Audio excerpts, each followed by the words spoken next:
Hey, and welcome to our first ever live stream from the lab. This is kind of a new thing for me. We'll see how well this goes. As usual with the Maker Talks, we have our coffee.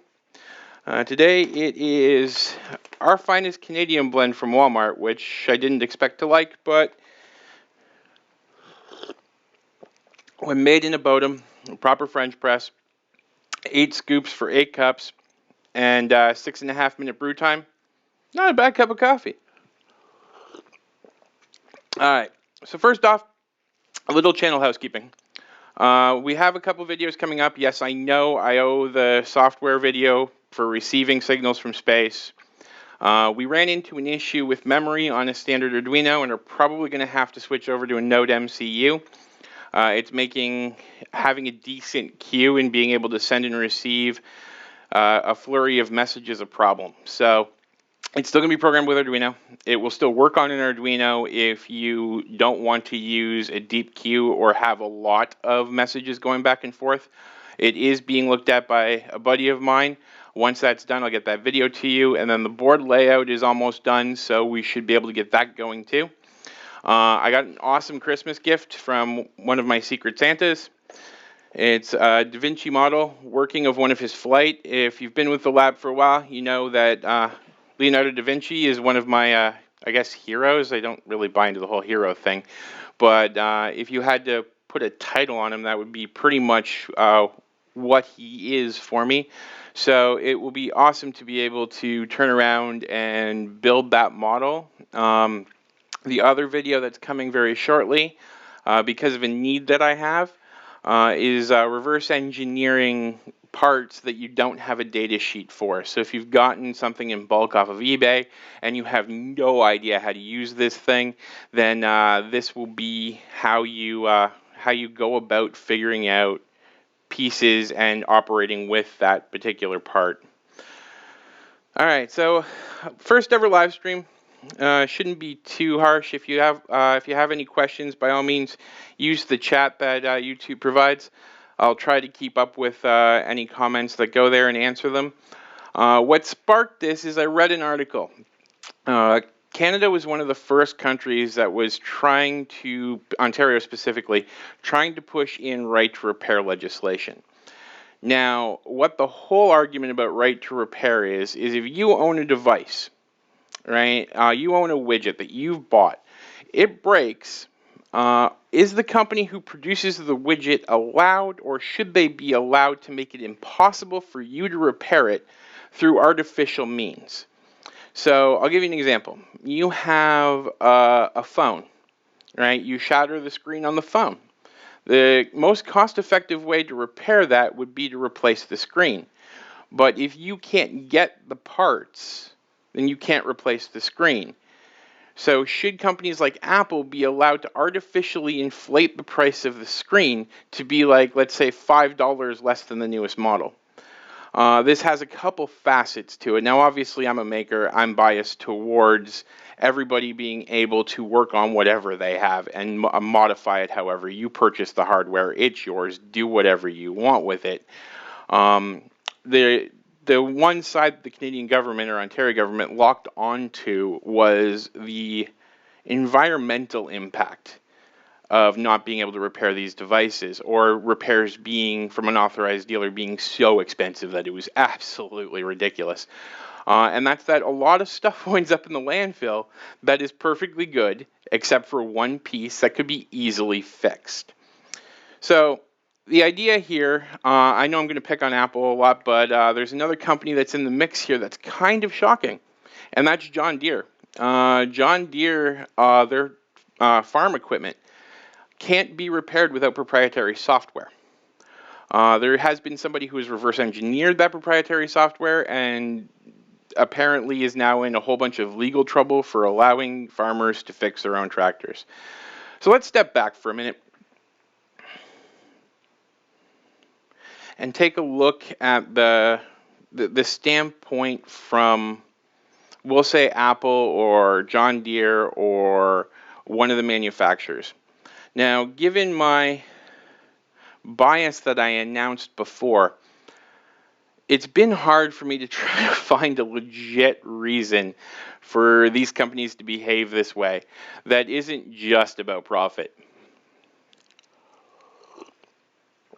The only logical answer I can come up with is liability. If you replace the battery in your phone and you replace it with a defective battery that winds up going over temp or winds up shorting out and it blows up in your pocket and it hurts you, who's responsible for that? Now, on its face, anybody who watches this channel, myself, all of my friends will tell you right away that's your fault. You replaced a battery with a crappy battery. But you know somewhere there's going to be a lawyer who argues this, and you know somewhere there's going to be a judge that's going to side with what seems to be a completely illogical argument. So, that's the standpoint that a lot of these big manufacturers are taking, is safety and liability. They're saying that once you repair the device, they would need to be able to turn around and say, we no longer have anything to do with this. And I'm okay with that. Right? The other thing that they're referencing as a reason for doing this is warranty. Once you've tried to repair a device, you may have made it 1,000 times worse than it was before. Do they still have to honor the warranty? Well, my answer is quite simple.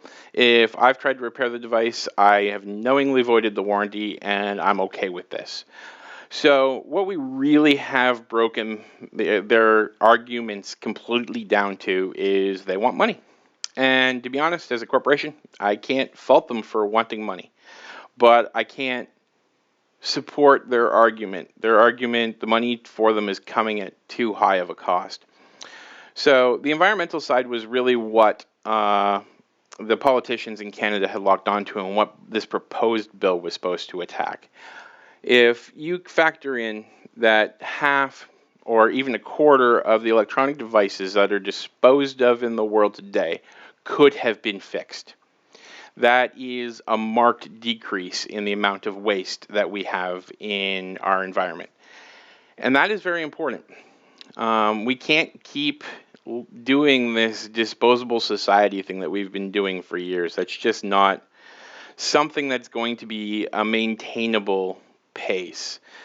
Even the electric cars have the issue of, well, what do we do with these lithium-ion batteries once this is over? And right now the problem is the landfill. We have to try to find a way to recycle these things. We have to try to find a way to move forward that way. But when you now have farmers who have spent, $1.5–2 million on a piece of farming equipment and it breaks down in the field, for as long as farming equipment has existed, the farmer would just simply grab his toolbox, come out, and fix his property. That was just the way that this worked.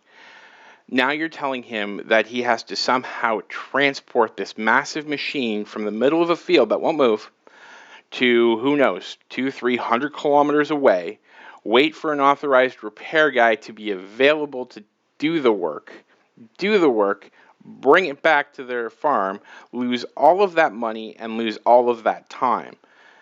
This is having a weird effect. If you look on the internet, you'll find that a lot of farmers are starting to bid up the prices of 40-year-old tractors. And the reason is quite simple. The 40-year-old tractor can be repaired in the field. I'll give you a direct example. If you're running a combine, for example, which has lots of belts and chains, you blow one of the chains or belts on the combine, a sensor in it says that something that should be moving isn't moving, so the computer goes into an error state and shuts down. So you can grab your tools and replace that chain or belt quite easily, but if you don't have the proprietary software from John Deere to tell the computer that it's fine, you can't repair this. Now, there's two things that I find somewhat disturbing with this. The first one being that you're taking a piece of farm equipment and you're telling a farmer who's repaired his own equipment for his entire life that he can't do it, right? And that he needs this piece of software. The other disturbing part as an engineer is on startup, the tractor should look to see if the fault still exists, but it doesn't. And I fear that the reason it doesn't is because John Deere doesn't want you fixing your tractor. Right? Otherwise, it would just do a diagnostic the next time it powered up. It would see that it's no longer in an error state and it would continue. So through an engineering choice of theirs, they have made it impossible for you to fix the most simple piece of mechanics on something that you used to be able to fix quite easily and quite often. As Jeckard87 says, yeah, products do seem to be designed to fail. That's the whole side called planned obsolescence. There is teams of engineers who try to find ways to make sure that your product only will last 5 years, and then you have to go buy another one. Any engineer that does this willingly is kind of, well, he's not going to be my friend, let's put it that way. So at the end of the day, the planned obsolescence and this inability to fix your own hardware has caused farmers, which is usually not in the making / science / technology conversation at all, to start paying above the original value for 40-year-old tractors because they can just grab a wrench and fix it. Now, what happened in Ontario? What happened in Ontario is Apple and John Deere and a bunch of people who have way too much money spent way too much money on buying politicians to make this go away. They didn't do it because it in any way makes products better. They didn't do it in any way because it makes products safer. This is what they'll tell you, but they're obviously lying. They did it to protect their bottom line. They look at it this way. If you have an iPhone 5, I know that's old, but let's run with it. And the cost to repair the iPhone 5 is $5 less than the cost to buy the iPhone 6. What are you going to do? They're also trying to control the monopoly of the repair. So if the only place that can do a repair is an Apple-authorized repair shop, they control the price, which means they can charge whatever they want. So if you buy a 2020 MacBook Air, I don't know if that's an actual thing, I'm not an Apple consumer, but a 2020 MacBook and it somehow dies. Let's say one of the power rails goes out. If you watch the Louis Rossmann channel, I'll link down below once the live stream's over. He's a big proponent of right to repair too. This happens a lot. So now you have to, if it's not in warranty, if it was caused by water damage, let's say, which, let's be honest, they determine water damage by humidity sensors on the board. They're little stickers that change color. And if you just happen to be in a humid room, they'll flip. You now have to pay whatever Apple says you have to pay. There's been some people, like I said, Louis Rossmann, who's trying to fight this, who's providing repair services for Macintosh and Apple products that are more cost effective and seem to be more accurate and more concise than the Apple Store itself and the authorized repair dealers. And then to top it all off, he's being nice enough to film all of it to show you how to do it. Again, the link will be in the description down below once the live stream is over. So you wind up with this situation where they can charge whatever they want to repair a device. And they can charge whatever they want to repair a device that they poorly engineered. So somewhat old devices are just going to be automatically upgraded and the old one chucked into the garbage, and that's disastrous for us environmentally.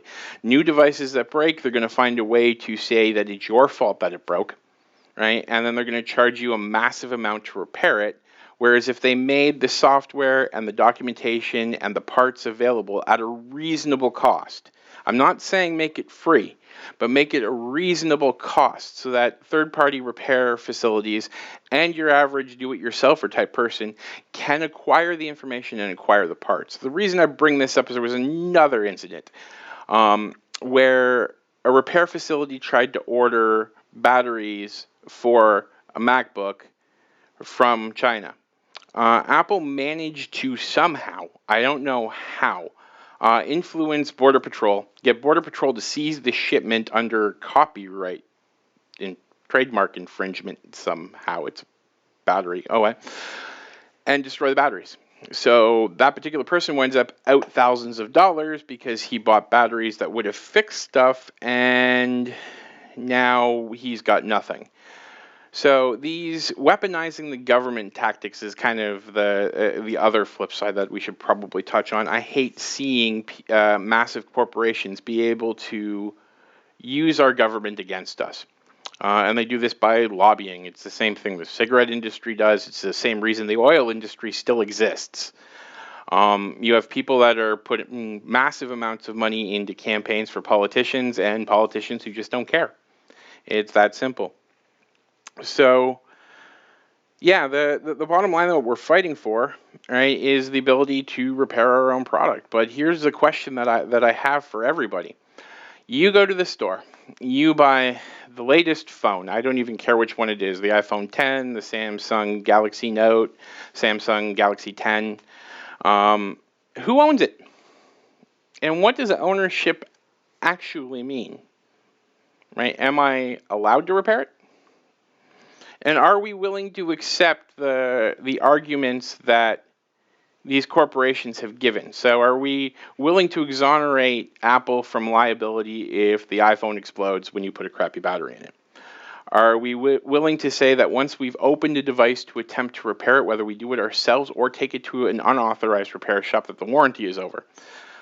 I think that those two, as I said earlier, are placeholders. I think that the corporations are just trying to find some logical way to hide the fact that all they're doing this for is profit. And that the ones who pay the price for that are the end consumer. The ones who pay the price for that is the planet with the environmental damage that comes from all of this excess waste and disposable culture that we have. And I think that the big issue that we really need to talk about is, are we going to let this continue? There is a lot, if you go online and you search for right to repair and the country or the province that you're in, there's a lot of movements out there that are working towards this. I'm going to try to pull up one of the local ones for me. Just give me 1 second here.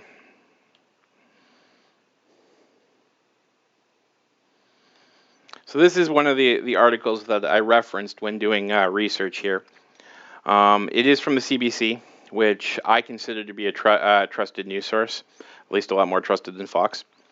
So Open Media is a nonprofit organization that up here in Canada tries to keep the CRTC from being able to be purchased. So they fight a lot for net neutrality. They fight a lot for freedom of access to the information on the internet. And the net neutrality debate's a whole other thing. If you want me to do a video on that, I definitely will. But it's a big piece, right? So our right to repair legislation in Canada, they managed to put together a petition that wound up with 11,000 signatures, which in my mind honestly doesn't sound like that much. I would have assumed that it would be a lot more. I did cross-reference a lot of the things that I'm talking about here with other news sources, so this isn't just the one source that I went to. Right. One of the things that really stuck out to me is that 3/4 of the population apparently want to be able to repair their own devices. So the fact that the government or the Ontario government shut this down means that they have chosen to go a route that doesn't make any sense, unless you look at it from a for-profit thing. So the questions become, since there are ways out there to acquire things like the schematics for MacBooks, the schematics for iPhones, obviously these aren't legal at this point. There is that third-party software for John Deere tractors that somebody put a lot of work into developing. Should that be a viable option?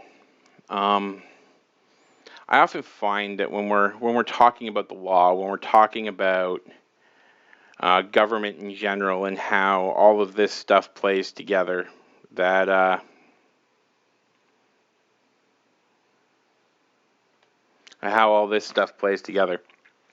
that it becomes kind of muddled.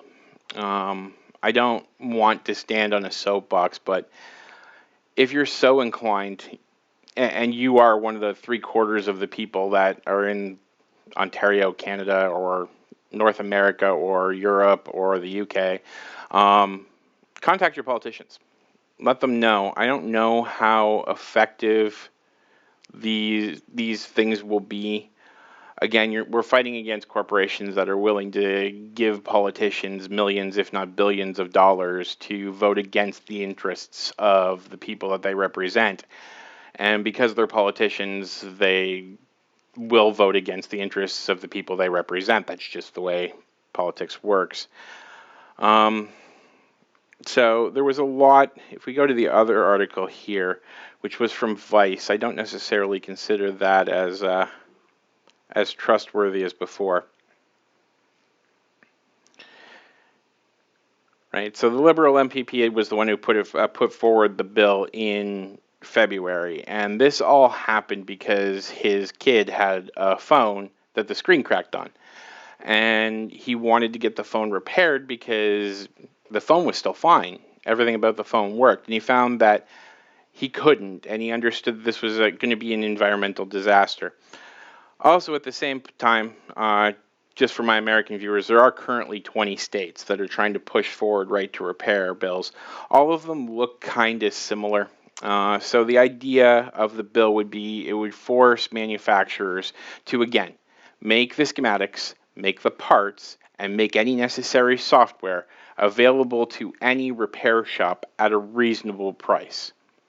So that in turn would turn around and probably trickle down to the makers too. So if we wanted to get a hold of that stuff, we could do so at a reasonable price. Now, a lot of people say that, well, makers are just going to pirate it anyway. I'd like to point out that they said the same thing about cable TV. And with the advent of Netflix, with the advent of Hulu, with the advent of Amazon Prime, yeah, we have too many of these now. It's quite clear that we're willing to pay. We're just not willing to pay the amount that those people wanted to maintain their antiquated business model. And that's really what the right to repair is attacking for these major corporations, is their business model. And as I said, they make devices that are designed to break, and then they charge you an arm and a leg in a market where they fix the prices. Now, in Canada and in the U.S., not quite as much as in Canada as in the U.S., our government tends to not like monopolies.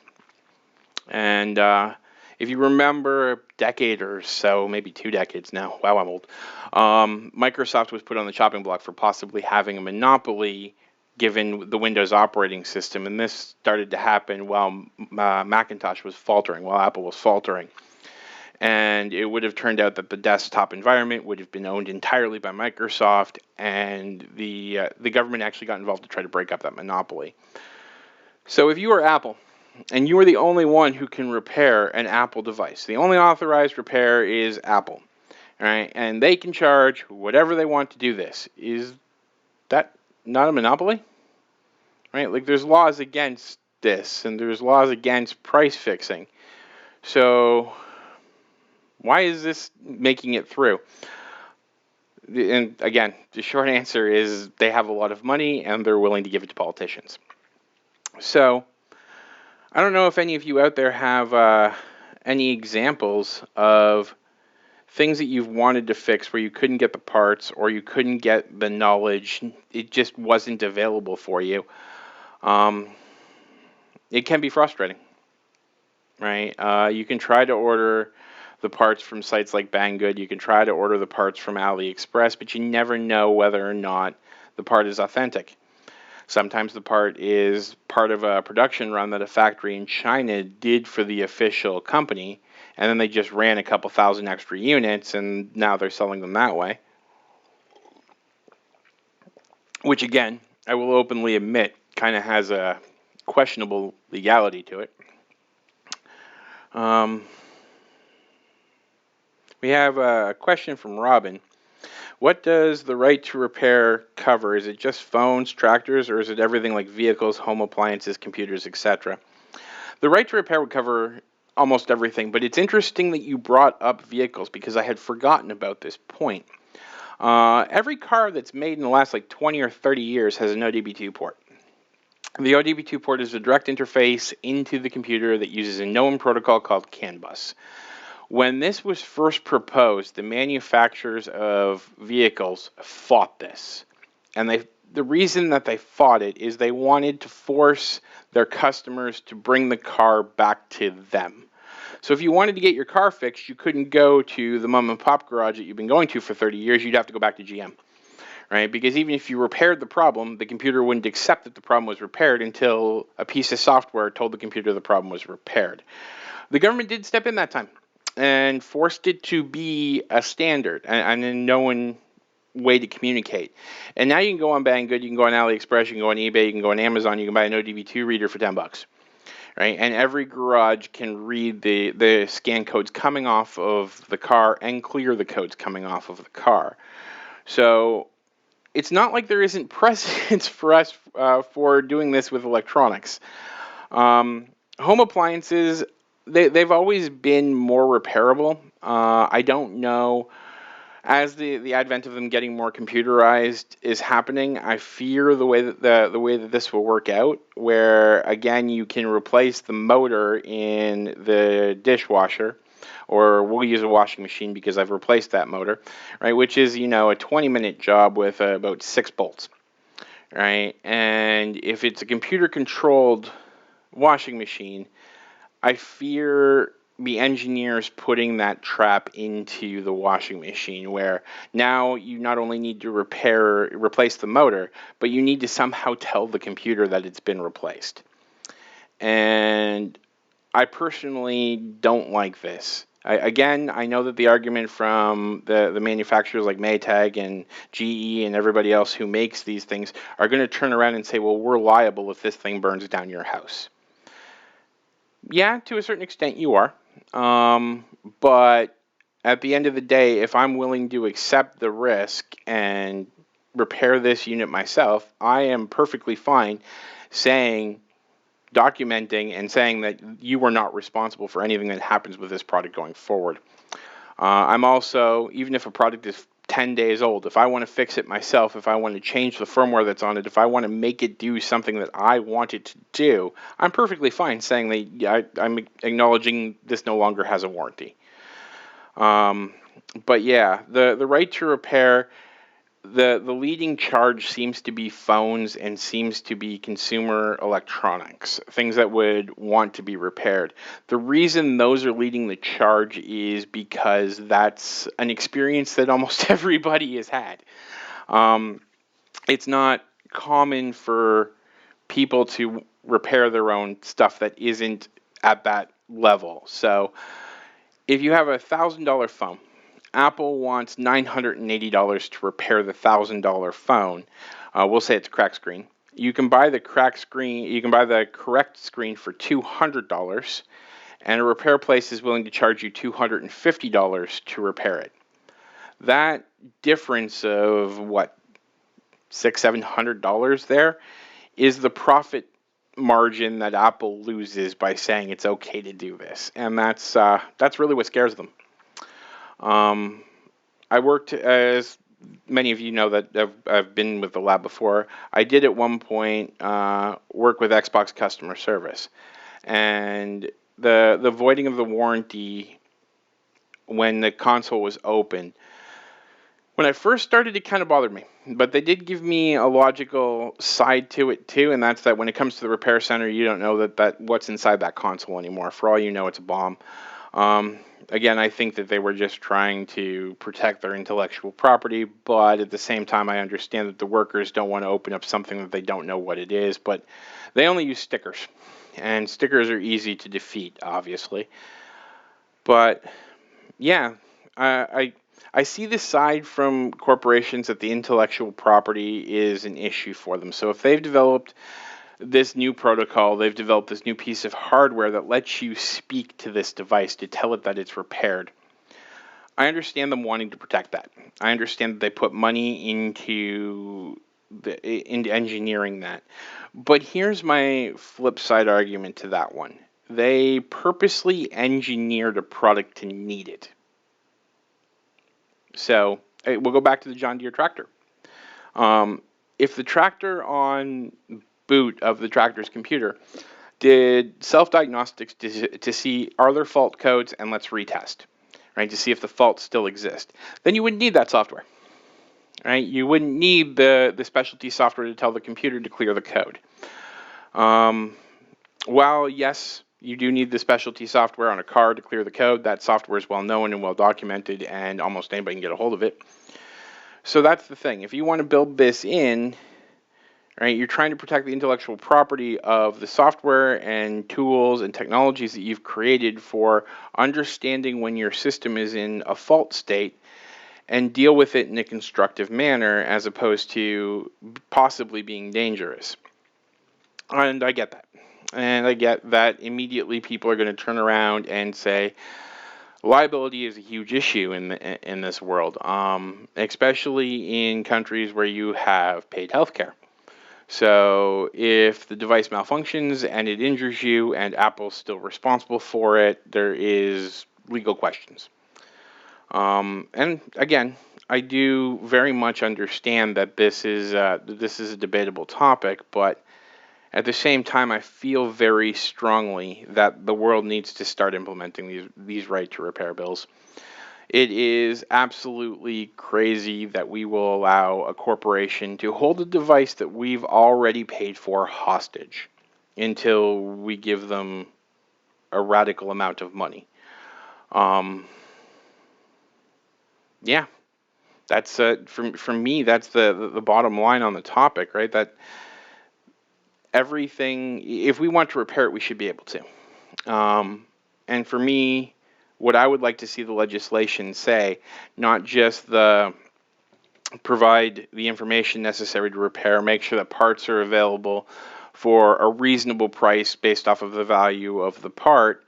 I would like to turn around and see consumer protection agencies say that you cannot build in a system where a fault can't be cleared, right? Where a system can't be recovered because you built and engineered a piece of software that prevents it from happening. So, for example, the tractors, right? They shouldn't be able to get into a state and stay there, right, permanently until somebody that you pay a ton of money to plugs a computer in and says you're fine, whether they had to repair it or not, whether it was just a broken sensor that put the machine into a fault state.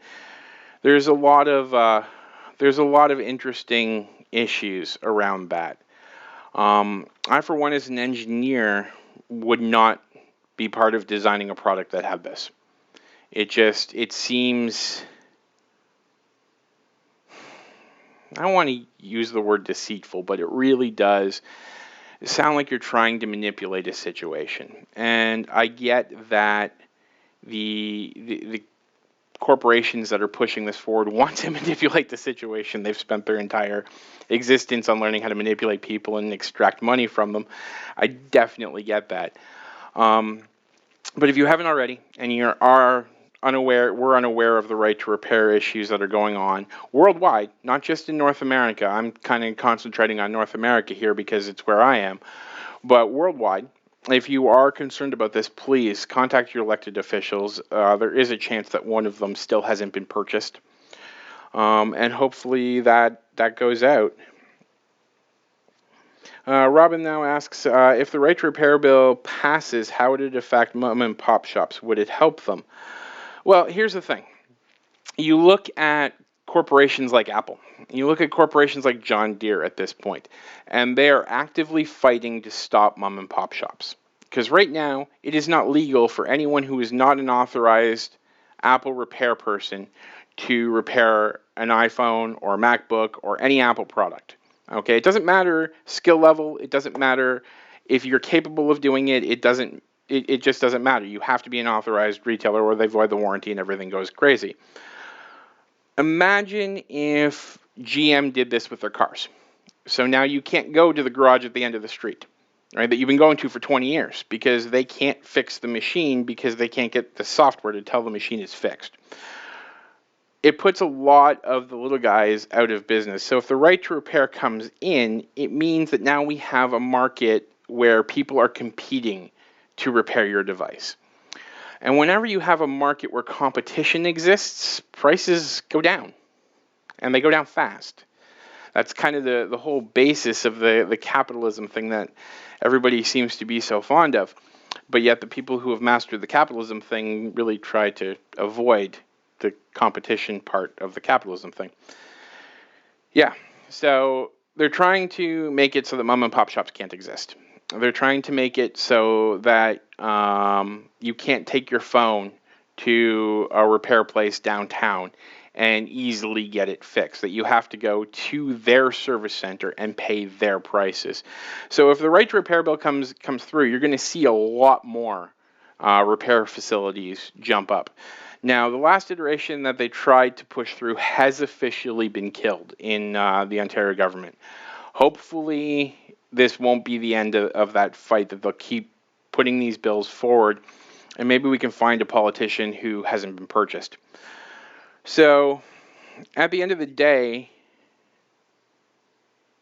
people like I was talking about Louis Rossmann, who have made their entire life unauthorized repairs to Mac products, which ironically, if you watch his channel, are often a much better repair than what Apple's doing.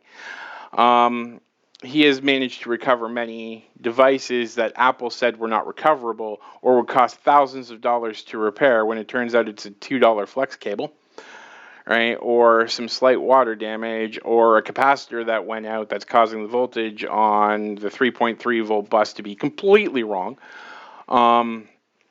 Yeah, so Dodge, from Fishing for the Rest of Us, which is one of our sister channels, by the way, if you haven't checked them out, do so. They're linked in the channel description. Dodge basically did do that. They rely on the relay box on the caliber has no weatherproofing. Yes, you're absolutely right. This, I don't know if this was intentional planned obsolescence or engineering stupidity. It's often hard to tell the difference between the two. I don't know if the guy who designed the relay box and the caliber just overlooked the idea that this should be weatherproofed, right? Because it is located in a wheel well up above where water would normally get, but the tires throw water up into that area. So corrosion happens, and then the relay contacts don't work as well. It is entirely possible that that was planned obsolescence too. That Dodge decided that this was a way to make the vehicles die sooner, so that you would either have to buy a new one or you would have to buy the parts to repair the existing one. And as Fishing for the Rest of Us said, it's $2,500 for a piece of plastic with some metal contacts. Yeah, you want to talk about an inflated price? One of the easy things to do would be to take the box, take measurements of it, draw it up in FreeCAD, 3D print it, and put your own spade connectors into it in order to build your own relay box.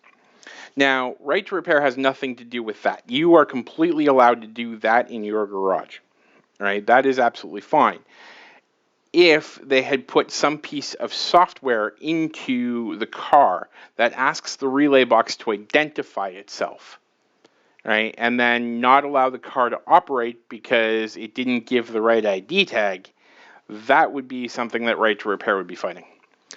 But again, planned obsolescence is a big, huge problem in modern engineering, I think. Feel free to disagree with me, right? Comment section down below. Feel free to blow it up. But I think a lot of corporations are looking for ways to force you to spend more money, and the flip side of that is, yes, you spend more money, but then you throw more devices away, and we wind up with landfills full of electronics that we don't really know how to effectively recycle yet. So, yeah, I would definitely recommend that if this conversation is something that is new to you, or if this is a topic that you, like me, are fairly passionate about. Apparently my poster just started to fall down. Oh well. Please contact your elected officials. Let them know how ridiculous this situation is starting to get. Let them know that we don't accept that, lobbyists are feeding lies to the government. If you watch, again, hate to keep quoting him, but if you watch Louis Rossmann, he spoke in front of Congress, and he has a video where he points out the direct lies that the lobbyists are saying to the government, and he backs it up with statements. I'm not going to poach on his video. By all means, go check it out. But at the end of the day, they're fighting to make you pay. They're fighting to keep their percentage what it is. They're turning around and they're hiding behind liability and warranty issues that are easily solved. And they're making politicians forget this by giving them money. It's that simple. So if we live in a world where we can't repair what we own, do we own it? That's the biggest question that I have. If you can't open something up and modify it and make it work the way that you want it to work, or even repair it when it's in a failed state, do you actually own that device? Right? Or are you renting it? Right? Checkered 87 came back with, would there be any way to create a law that makes these types of companies liable for creating a knowingly faulty product? The interesting part is there is. If you look specifically at lemon law in the auto industry, there are huge laws and huge penalties and lawsuits that happen every 5 minutes for companies who manufacture cars who did it in a bad way. So, for example, I'm not overly familiar with the Canadian lemon law for cars. I am familiar with the one in Michigan where they get like 3 or 4 chances to repair the car for the same problem before it's deemed to be a lemon and the manufacturer must purchase it back. So if you have a device, if you have a phone, let's say, and the headphone port on the phone, most phones, that's a separate little piece of circuit board with a wire, with a flex cable going to the main processing side. It's a $2 part. So the 4th time you've had to have that repaired, they would have to replace it for free, right? It would be very hard to put, I think, in actual legislation, though, that says you're not allowed to have bad engineering. Because the problem is with legality, and I'm not a lawyer, so please don't quote me, but I do watch a lot of lawyers on YouTube. You would have a really hard time defining what bad engineering is. If you could prove that something is a ticking time bomb, then okay, but that level of proof is going to be hard to come by. So unless you can catch somebody writing in a piece of software that, January 1st, 2020, this device no longer functions going forward, you'd be very hard to prove engineering planned obsolescence. The way that this is normally done is they'll use like substandard NAND chips and substandard ROM chips in stuff so that they know that you're only going to get a certain amount of reads or you're only going to get a certain amount of writes before it can no longer work. And they'll try to average that time out that an average user will do so that is exactly like 1 or 2 days beyond the warranty period so that they don't have to pay out for it and then you have to go and buy a new device. This happens quite a bit. They'll set the warranty period to be shortly before they expect a piece of expendable things inside the unit to die. So they expect it to be the shortest lifespan to be the length of the warranty. So to create a law that says you can't do bad engineering, it would be hard. I wish it wasn't, but it would be. So the flip side then comes, if we try to look at the other side, because again, I'm trying to be unbiased. It's very hard for me in this situation to be unbiased. I'm going to openly admit that. I think it's very clear which side of the fence I live on. I understand that one of the other pillars that they're fighting against these laws on is protection of the intellectual property of the design itself. Several of the bills want like schematics released. And again, if you watch Louis Rossman's channel, he has shown the schematics for Apple products on his channel on a couple occasions. I understand that that is intellectual property. I understand that Apple has paid a lot of money to develop those schematics, to develop the source code for this stuff. And I understand that shouldn't be just randomly taken from them. I'm not as concerned with a right to repair bill causing people to release the schematics and design files for a product, because that's a little, I think, up here. Again, if you want to do the authorized repair center where you pay them for, where they pay for a subscription to be able to access those schematics, that's a different story. You're being paid for your schematics. They shouldn't be requested to be free, and I think there should also be civil penalties if a repair shop pays for a subscription and then releases those schematics on top of it, because it is an intellectual property violation, and that's a problem. But I don't know if it's enough of a problem to outweigh all the arguments for a right to repair bill. And to be honest, it's kind of disconcerting that we need a right to repair bill. I mean, it seems like for a long point in human society, we've had a basic understanding that once you bought something, it was yours. You can do whatever you want with it. You can fix it if it breaks, and that manufacturers shouldn't go out of their way to make it impossible to do so. But here we are. We have Apple, we have John Deere, we have a bunch of other manufacturers running around trying to make it impossible for you to repair something so that they can control a market in a monopolistic type of a way to ensure that they get more money, or that you buy a new device and throw the old device out. But they're hiding behind false arguments, right, that don't necessarily, in my mind, make any sense. If you disagree, please, comments down below, live chat, let me know, right? If I'm missing a huge side of this argument, by all means, live chat, comments down below, let me know, right? I think on this channel it's pretty clear that I really try to see both sides of everything. And I try to understand the perspective of the people that are involved, and I try to give people, and companies in this particular case, the benefit of the doubt. But in this particular situation, it's hard, right? It's hard to see anything where the scales are even remotely equal between a waivable level of liability, avoiding of the warranty, versus, the ecological disaster of 100 million devices being thrown out every year, right? Versus the cost increase to your average consumer who may or may not have that money, versus the dissolution of a competitive market, right? And the allowing of monopolistic behavior of a company. This seems meh. To right down to the questions of ownership of the products you have bought. And that one is fundamental in my mind. I don't want to go to a store and buy something and have to ask myself, is it mine? Right? Because if I can't modify it, if I can't hack it, if I can't repair it, is it mine? Right? Because that doesn't feel like it's mine. So if it isn't mine, then why am I paying for it? Right? And this is a big argument on my side, from the maker side of things. I know that this has been kind of scattered. Those who've been with the channel for a while know I have ADHD. Shocker. Right? I get distracted quite easily.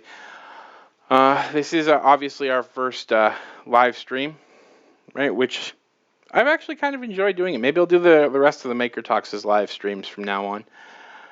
But yeah, the right to repair is a big deal for me, and it should be for you. There's nobody who shouldn't pick a side on this. I don't care what side you pick. I really don't. In any of the arguments or ideas that I present, I don't care what side you pick. Pick a side. Because neutrality benefits nobody. All right? So if you are pro right to repair, let me know in the comments. Contact your political officials. Try to push for this. Try to do whatever can be done if that's what you feel. If you feel it's the other way, let me know in the comments down below. Share your point of view. I love learning new perspectives. I love seeing the world the way other people see it, because that's how we all grow. That's how we all evolve. So by all means, yeah, let me know what you think. As always, I would like to thank you for joining me in the lab. All right, if you haven't already, go ahead and hit that subscribe button down below to ensure that you get all the content from our lab. This has been the first ever Mikey's Lab hosted live stream. Hopefully it won't be the last. We will be back with probably the next video is going to be the reverse engineering and unknown part where you don't have a data sheet from it, simply because I'm ready to shoot that video right now, so I'll probably get that one done. That'll come up. And then building this fantastic model. I don't want to mention who gave it to me, but you know who you are, and you are absolutely awesome. You rock. All right, this was the perfect gift for me. Holy crap. That will probably be the second video coming out, and then I'm hoping that the receive software, will be done for the rock block module and the satellite module. I know that everybody's been waiting for that. And in future down the line, one of the other projects I want to pick back up is the 8x8x8 LED matrix, which just kind of stalled. So we're going to pick up from that, and we're going to move forward. Combo Collectibles says, great live stream, but I actually learned quite a bit. You're more than welcome, Combo. That's why we're here. I want the discussion. I want people to understand what's going on. But once again, thank you for joining me in the lab. I hope you learned something today, and we will speak again soon.